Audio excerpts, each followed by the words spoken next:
Ryobi is a DIY brand, and these tools are not designed to be used on a work site, but I want to push them to the limits and see how they go anyway. Now these are the tools that we're going to be testing. I bought an 8-piece combo kit which cost $700 AUD, and the framing nail gun which was $600 AUD. And I just want to say a quick thanks to Connecteam for being the sponsor of this video. To start off, we're going to be using these tools to frame a house, and over this week I'm also going to be using them to do a fix and build a deck. The first job we're meant to be doing today was laying down sheet flooring, which is going to be perfect. We could give the framing gun a good workout, see how good it is. Unfortunately, looking at the rain radar, we are about to get hit with a lot of rain for most of the day. So change of plans, I'm leaving site now. We're going to head somewhere indoors and then we'll start testing out the tools there. Alright, so we've changed jobs and we're inside now, so we're out of the weather, which is good. What we're doing is obviously a fix. I didn't buy Ryobi's fixing gun, so I'm using the AG one for today. But one tool that we will be using a little bit of is going to be the circular saw. To start with, this is probably the lightest circular saw I've ever picked up. That normally does translate into meaning that it is the least powerful circular saw. In terms of the handles and the build of this tool, it's quite easy to hold, and I can imagine it being really easy if you're trying to cut stuff in awkward spots as well. I think the only concern we're going to have with the saw is to see how much power we get out of it and if it's going to struggle doing a lot of cuts.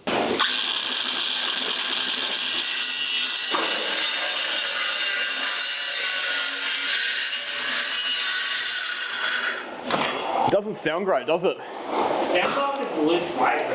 I was going to say that, because even...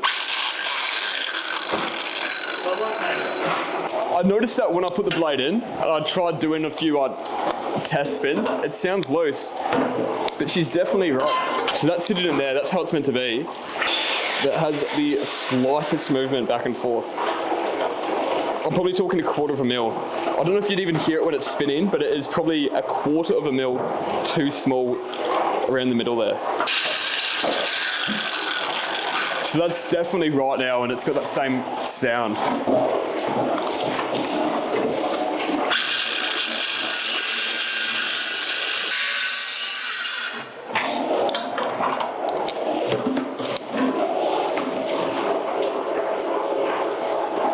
It's not too bad of a cut at all. It's all that really matters. Alright, so we're going to make our way onto the next tools. We're going to do some sanding. I'm going to sand all the miters for the arcs. And obviously we are going to use the orbital sander. This will be the main tool.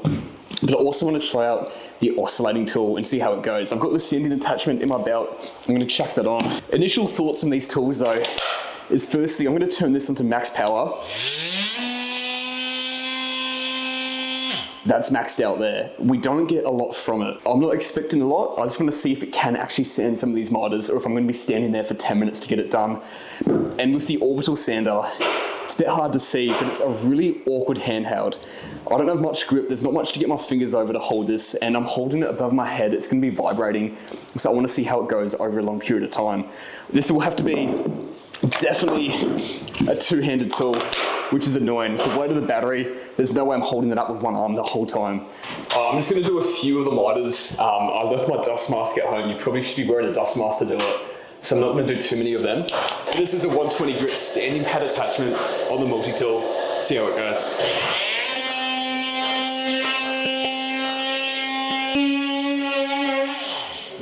Alright, so normally you wouldn't be sanding off that much from miter. For this wall though, the plaster was a bit warped. I don't know if you can even see it, it's quite warped up there. I don't know who straightened these walls, but they didn't do the best job. So I just sanded it all the way back, so that is a smooth corner that you can't see it when it's painted. This went alright though. For sanding, it seemed like it did a really good job. There's still not a lot of power behind the tool. I think there's enough to sand, but once we start getting the cutting attachments on this multi-tool, it might show us a different story. We'll probably be testing this out to cut a few things in the next day or two. For now though, I want to use the orbital sander, and let's give that a shot.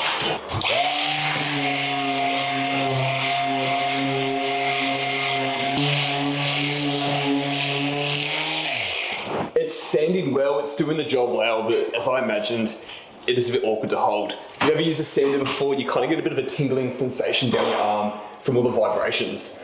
And having that feeling with a really bad grip makes it quite awkward to hold on to. I think we just lost our light there too. I think the way to make this tool even better though, is unfortunately by making it even bigger. If they made the handle, the head of the tool, wider up there for better grip, obviously it's going to weigh a little bit more, but I think that's a way to improve this tool so you can hold it a little bit easier. Alright, so we're back at the frame and we are going to be starting the flooring right now, meaning that we're actually going to try out this Ryobi frame up for the first time. I do want to compare it. It does seem very, very similar to the AG framer, but it does feel heavier. So we'll compare the weights, compare the sizes of them. Let's get a battery in her though, and we're going to see how she goes. It is 3 bars, that should be alright. Actually, I'm just checking, we don't have any modes for single fire or bump fire on this. I'm guessing being a DIY tool, they don't want a bump fire mode because of obvious safety reasons. John's gluing up the first sheet though. I'm going to bring the first sheet over and we'll just jump straight into it and see how she shoots. Let me know when you're ready and I'm just going to kind of like kick my side out. Yep, 3, 2, 1. So I'm good there for length. Well, we are going 100mm from the line. Alright, that's good. I'm a bit nervous to use it in case it's not good. I want to try get a bit more depth. Yeah, I can wind that down heaps. Oh yeah, I can wind that down massively. Let's try that again. The nails shot well. Sound. Yeah, so obviously there's no bump fire. I gotta push the teeth back. Give it a shot. I feel like there's a bit of vibration in the hand. Like shoot the flooring. You get a bit of vibration through the hand, don't you? No bump fire. No, no bump fire. Which makes sense. It's a DIY tool. How much is it? I think 6 on. Not too bad. I might just tack this corner. I don't mind it. The way it feels better with the battery in there. I feel there's like a bit of a sharp vibration that goes through your hand on every shot though. Did you notice that or was that just me? Shoot one more in the corner. The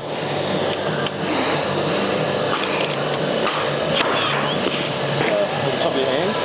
Yeah, like through there. It's nothing bad, but it's just odd. So we're going to do the rip for this next sheet. We are taking off, I'm going to go 90mm. What I'm going to do though, is I want to actually use the Ryobi saw to rip the yellow tongue and see how it goes. I'm going to cut it down to 3.2, then yeah, take off 90mm that whole run.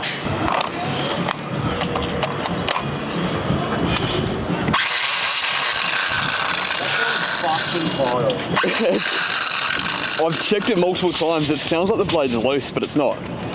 It's secure. It's just a blade spin afterwards, is it? Yeah. It's like, it doesn't have a brake. That must be what it is. Every other tool has a brake and it stops the blade.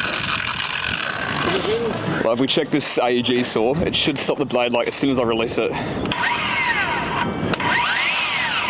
Oh, not straight away, but you can see there's a brake on it. Do you have it? Oh yeah, that bit of 70. Can you slide that under for me, please? Obviously, I reckon the saw's going to work for this one. I think it's going to struggle when we do the full rip the whole way down.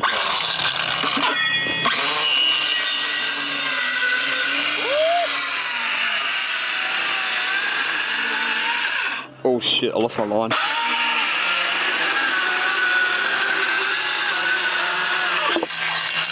I like the large plate. I can see what it was like. The base plate? Yeah, it's nice. That actually cut really well. Alright, so this is 20mm sheet flooring that we're going to cut through. Obviously it's going to be a lot harder than the MDF we were using the saw with yesterday. I think I'll get through. Sometimes the saws though, when they rip something for so long, they do start to jam up towards the end, so we'll see how it goes.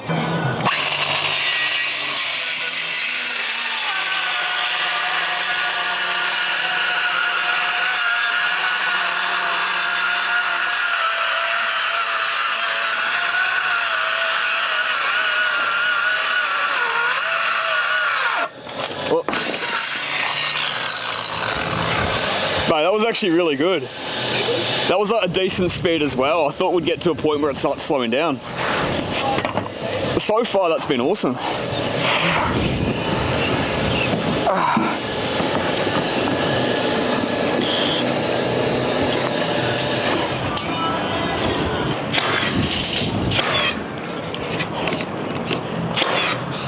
At least the best thing about it is that it's bloody powerful. We need to try shoot it through a double LVL. If you can do this, then it's a good gun. That is pretty impressive. And like those heads of those nails are embedded into the LVL. Are they? Yeah, like they're not sticking out at all. Well, not be able to handle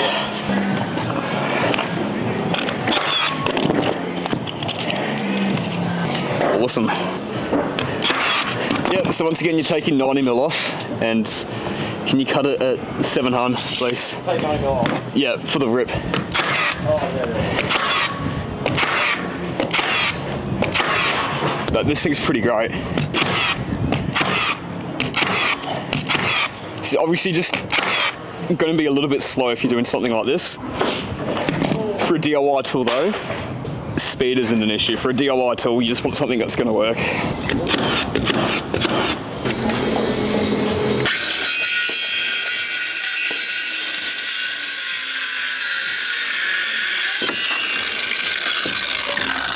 The saw has been struggling to cut through the 90-45. The reason for that isn't necessarily the power. It can get through the 45, but it's actually the depth of the blade. We've got exactly 45mm from the bottom of the saw to the bottom of the blade. So that means with this 45mm timber, I'll try to cut right now. Most of the time it does manage to get through. But we can see it's cut through all the timber, but we've got that tiny little bit there left on, about 1/2 mil, maybe even 1/4 mil left on. Now it's not too much of an issue. Most of the time you can get most of that off. And the issue we're having with this is once I butt that up to a plate to shoot it all together, we can see it's not hard to. That tiny little bit of timber there is holding the plate up, meaning we're not getting our timbers flush together when I'm nailing them. It's not the biggest deal. I can even go through my finger right now and I can probably flick that off my finger. That's how little and that's how weak that is. But it's just a small annoyance I've noticed with the saw. After almost every cut, I have to go through and just clean out the timber because that saw blade isn't large enough to cleanly cut through the 45.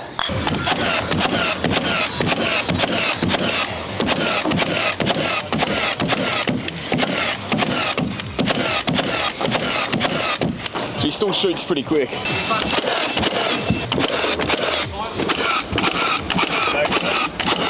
Oh, she's working now. Just before I was trying to shoot the junction box though, and I think it keeps overheating and switching off. Oh yeah? But it's happened a few times now. It's never happened when I'm going full out, like full blast with the gun. Yeah, right. It's, I don't know, a bit weird. It's giving a light indication that it's out of battery, but the battery's full bars. If I take the battery off, put it back on, it starts shooting again. That's such a Ryobi thing to do. I reckon it's overheating.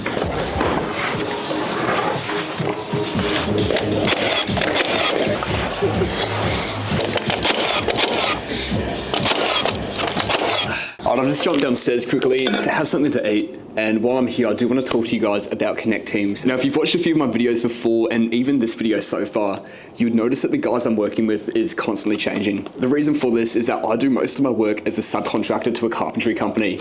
They've got multiple jobs going on and they're constantly moving their boys around from job to job to try to get stuff done. You can probably imagine it gets quite hectic trying to manage so many different people and so many different jobs, and Connecteam makes it so much easier to manage everything. It's an all-in-one platform for time tracking, scheduling, task management, team communication, and even more. Employees get an easy-to-use app that shows everything they need to know for upcoming jobs, including their schedule, each job's location, and any other key notes or information. Business owners are able to use a mobile app to update and change schedules as well, or if you'd rather work off a computer, it's also accessible on desktop with even more manager capabilities. The clock in and clock out function makes it easy to keep track of any overtime, and there's even live GPS tracking to ensure your team is clocking in at the right location.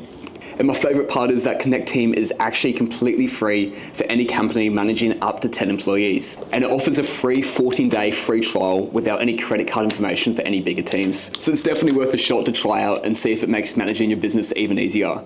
Check out the link in this video's description if you want to find out any more on Connecteam. Now the next two tools we're going to look at is going to be the drill and the impact driver. The first massive noticeable thing is that they are very similar in size. They almost look exactly the same. This drill, although it is very light, it feels cheap.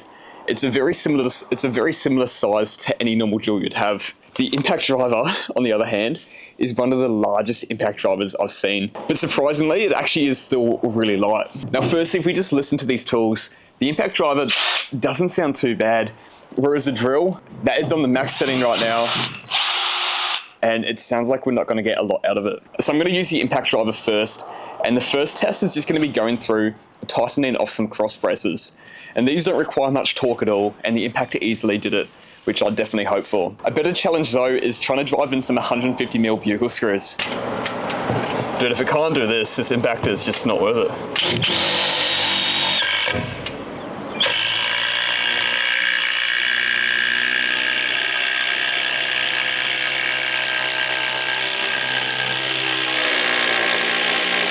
Oh, she struggles at the end. Yeah, it's like my dual one. Just put it on par. Like it went in, but it won't tighten. I put the drill up to a slightly harder test with drilling through a 60mm hole through a double LBL beam. Most drills that you use will start to struggle to get through the double beam, but the Ryobi drill actually did okay. It definitely was a lot slower than any other drill, but I was imagining it would almost get stuck halfway through and burn out and not do the job. That was a quick little test for these two tools, but we will be using both of them a lot more when we go to finish off the deck. All right, so I'm gonna grab the Ryobi framer. We're gonna jump up. I'll do some trusses with it. I'm gonna see how it goes on the roof, skewing nails, and most importantly, being on the tool belt as I climb around and see how the weight goes. Can I get you on a ladder there? I'll get you on that side, and I'll stand these up in the middle and.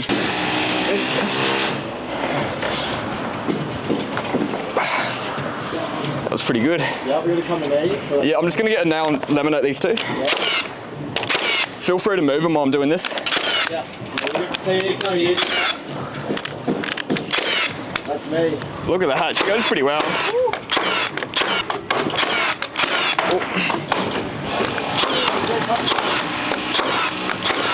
The teeth just slipped on one of those nails and it ended up skewing. That could be bad. Easy as. Thank you. I'm gonna pass it straight back down to you. Who cut this one? Whose is this one? Heather's. Was that you? Heather's. Who cut it? Heather. Who cut it? That was actually, or? Yeah, He cut the brand new ear, oh no. It works really well. Alright, so I've got the plan. So we've got all these to go in now. Can I put mine right in the small crevice? Yeah, right in the crevice, mate.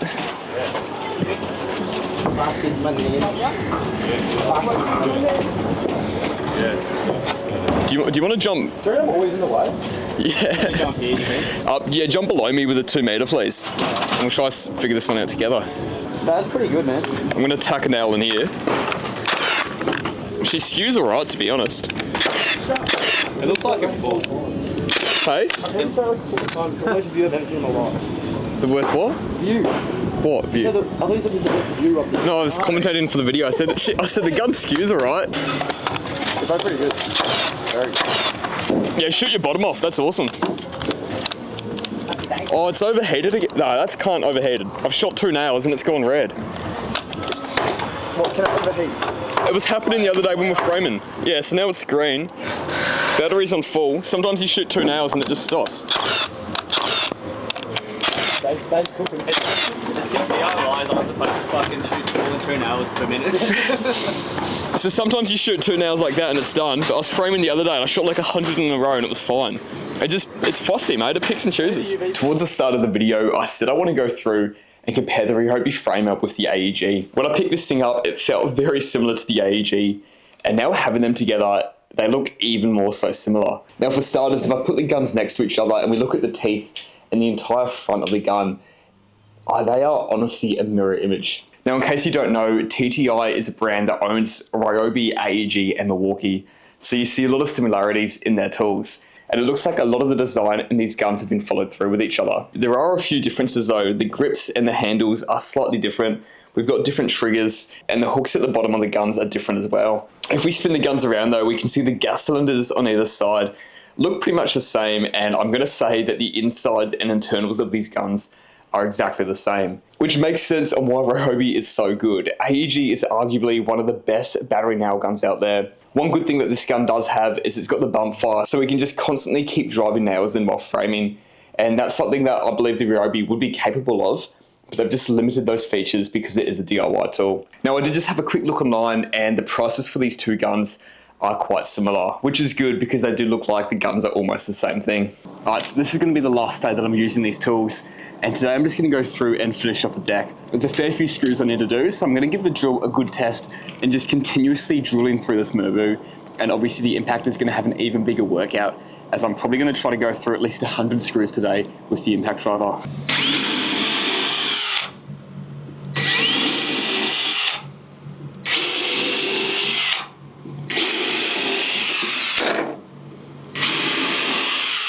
The drill really doesn't sound good at all. It sounds cheap. It feels cheap and very light when I'm using it. I'm going to switch over now to the impact driver. I think this could be the tool that starts to run into a few problems.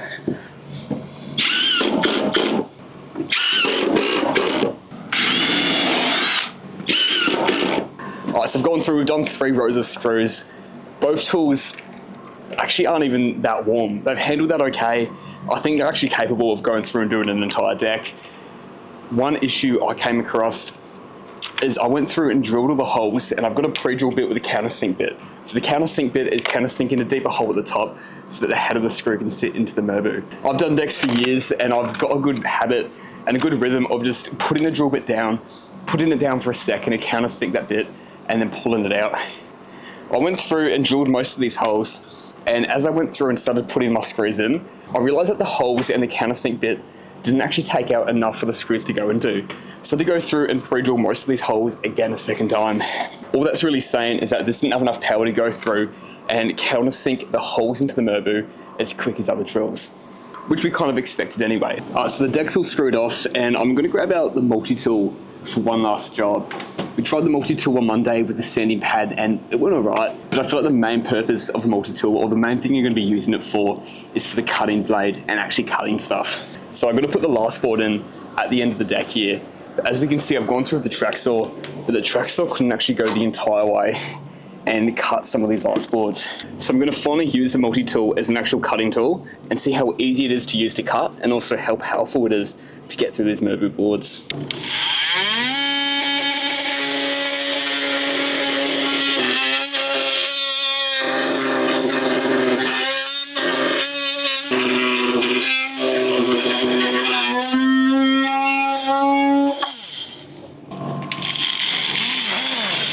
I don't know what's going on there.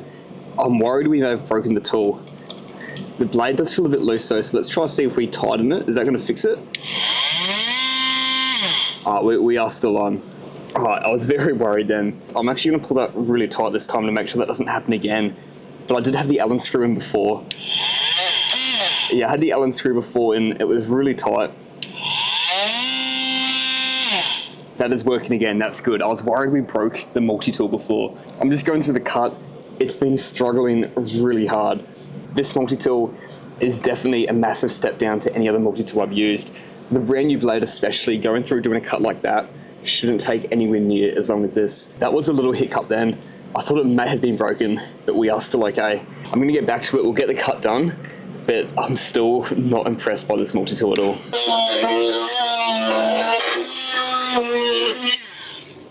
There we go. It's made its way through. We can see all the burn marks. Obviously the blade was overheating. It was taking a while to cut through there, so it started burning the timber as we went.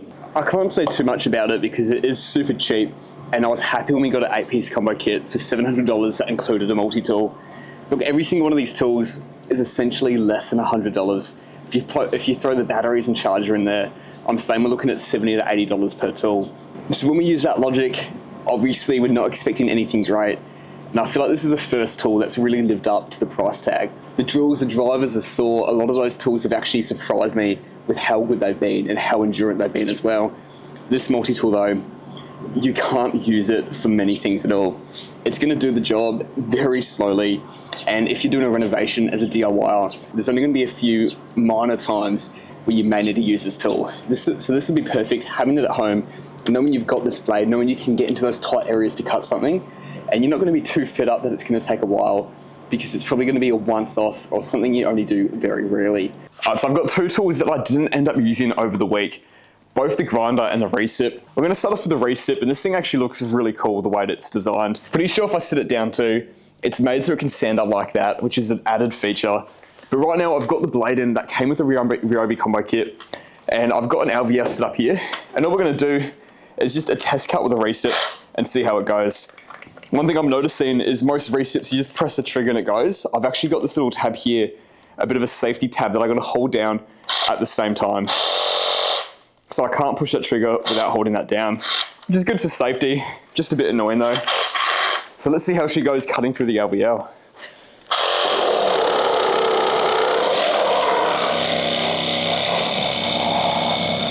That is really not good to start with.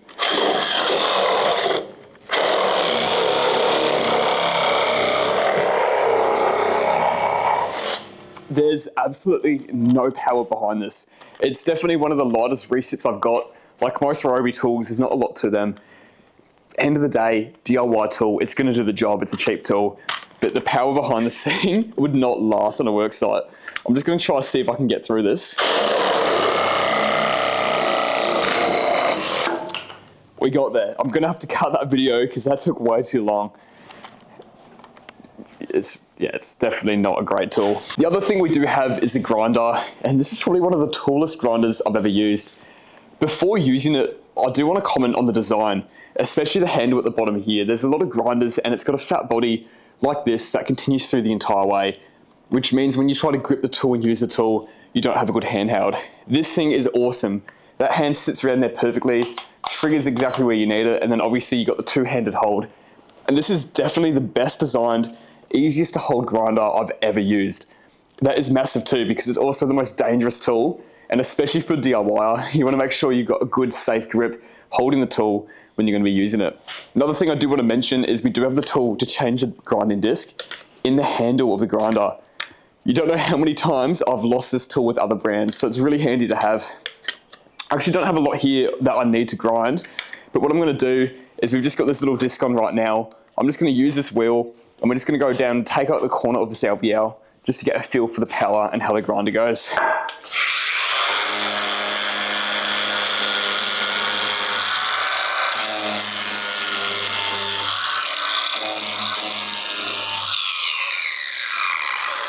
It actually feels like it will go okay, especially if you had a cutting disc in there and you're cutting some steel. I think this grinder is actually capable of lasting on a work site. If you need to do a few more heavy duty jobs, I think you can almost get away with this thing.